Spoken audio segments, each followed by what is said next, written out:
We be rising every day talking about coffee. Now, coffee is the most widely consumed psychoactive drug in the world. And what do I mean by psychoactive drug? So we're gonna dive into it, and remember, we are in the age of truth and awakening, and it's important to know what coffee is doing in your body. So just remember that. And if you're experiencing any anxiety or heart palpitations, there's various symptoms from your nervous system that could be coming from the very thing that you're drinking in the morning, which is coffee. So let's dive into it. So a lot of people don't know, but coffee actually contains a drug, and that drug is caffeine. Caffeine is scientifically classified as a psychoactive stimulant, which means it affects the brain, mood, energy levels, and your nervous system.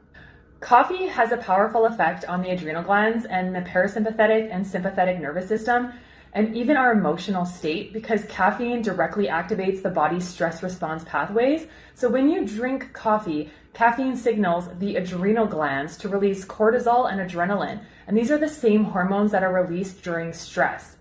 Now, this can boost alertness, but it can also overstimulate the body, especially if you already have adrenal fatigue, anxiety, or hormonal imbalances, because caffeine activates the sympathetic nervous system, which is fight or flight.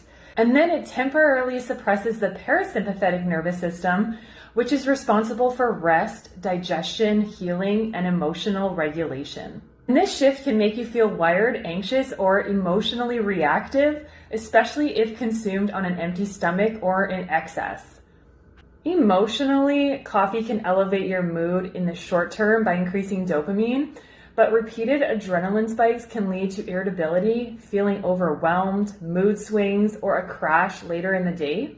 To sum it up, coffee stimulates the stress system, suppressing the calming system and amplifying emotional highs and lows. Coffee can also create a frequency of anxiety, restlessness, irritability, and emotional overstimulation, especially in sensitive individuals or those with hormonal imbalances, adrenal fatigue, or PCOS.